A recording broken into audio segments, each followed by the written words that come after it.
Perancangan pembuatan alat biodigester dilakukan menggunakan laptop. Pembuatan alat ini terdiri dari tempat atau wadah.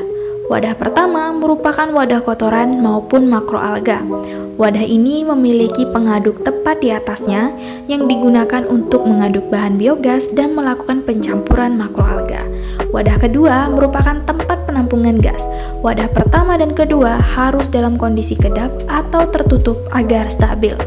Alat yang dibutuhkan selanjutnya adalah selang untuk menyambungkan wadah satu ke wadah dua. Wadah dua diisi dengan air. Hal ini dilakukan untuk melihat apakah gas sudah terbentuk. Untuk pembuktian bahwa gas sudah terbentuk yang kedua adalah menggunakan keran api.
Tahapan berikutnya adalah tahapan aklimatisasi dengan memasukkan bahan biogas ke dalam wadah satu.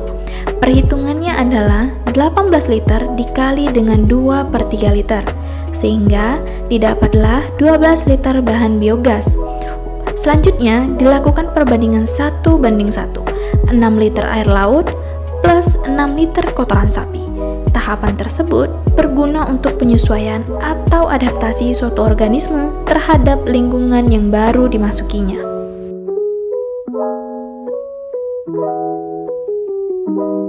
Dilanjutkan dengan mengeluarkan 6 liter air untuk memasukkan makroalga sebagai katalis yang berupa rumput laut.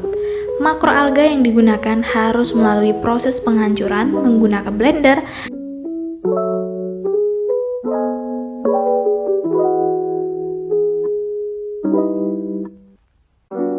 dicampur dengan air laut. Perbandingannya adalah 1:1, 3 liter air laut plus 3 liter rumput laut secara bertahap.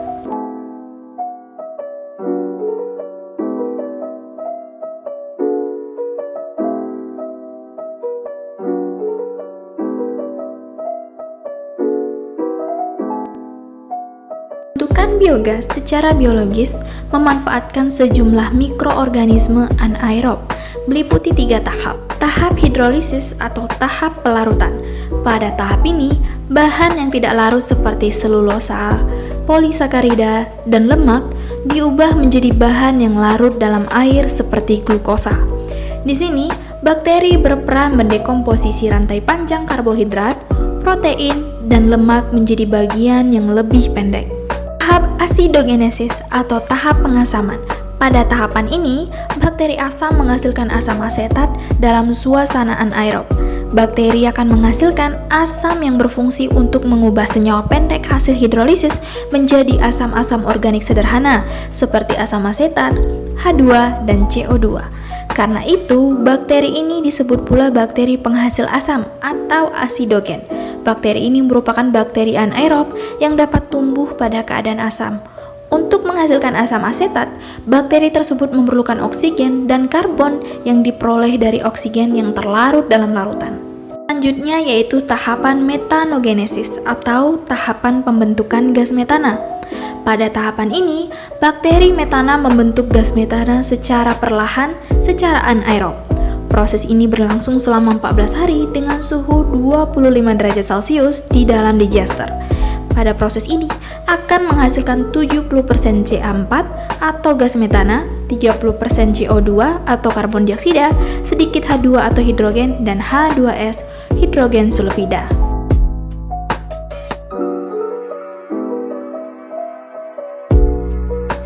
Perhitungan volume biogas yang digunakan adalah perhitungan rumus dari Sanjaya tahun 2015.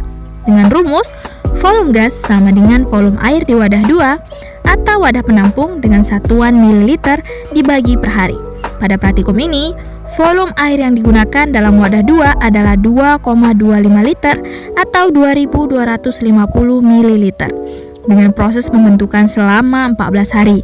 Dan didapatkanlah hasil 160,71 ml atau 0,16 liter. Gas berhasil terbentuk. Hal ini dapat terlihat dari keluarnya air dari wadah 2. Namun, hasil biogas tidak menghasilkan api. Mungkin dikarenakan penggunaan air yang terlalu banyak sehingga gas yang terbentuk tidak maksimal.